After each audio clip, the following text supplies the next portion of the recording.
Hello, this is Nameun. I'm one of the pastors at City Reformed. Today is March 14th, 2026, and our reading for today from the Gospel of Matthew is chapter 17, verses 22 to 27. Hear now the reading of God's Word. As they were gathering in Galilee, Jesus said to them, "The Son of Man is about to be delivered into the hands of men, and they will kill him, and he will be raised on the third day." And they were greatly distressed. When they came to Capernaum, the collectors of the 2 drachma tax went up to Peter and said, "Does your teacher not pay the tax?" He said, "Yes." And when he came into the house, Jesus spoke to him first, saying, "What do you think, Simon? From whom do kings of the earth take toll or tax? From their sons or from others?" And when he said, "From others," Jesus said to him, "Then the sons are free. However, not to give offense to them, go to the sea and cast the hook and take the first fish that comes up. And when you open its mouth, you will find a shekel. Take that and give it to them for me and for yourself." This is the word of the Lord. At first, the retelling of Jesus' imminent suffering and death seems a bit out of place in this portion of Matthew. But if we remember what Jesus said about replacing the temple in chapter 12, verse 6, and in the Gospel of John, chapter 2, verse 19, the small miracle with the temple tax and the coin and the fish falls more into focus. When confronted with the question of whether Jesus pays the Jewish temple tax, Simon is taught a lesson in sonship and religious freedom. Jesus affirms that under his kingship, the sons of the kingdom are exempt from the burdens of religious law.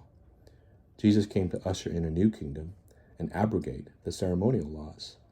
See the Westminster Confession, chapter 19, verse 3.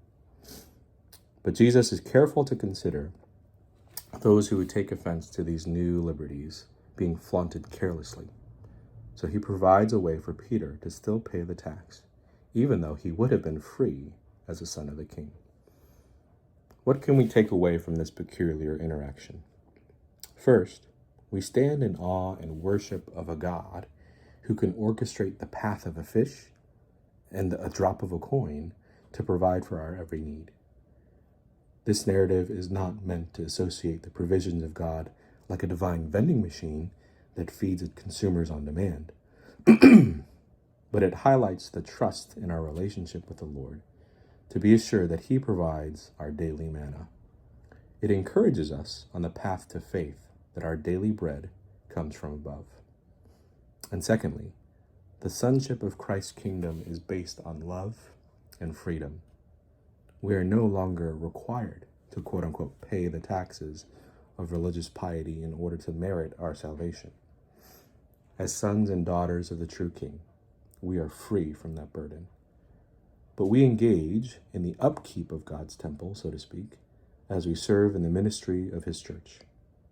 Out of our love for our brother who may take offense to flaunting our religious liberties, confer with 1 Corinthians chapter 8,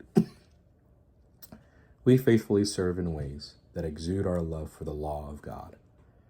Jesus' reconstruction of the temple in himself allows for us to be in the place where God's glory dwells.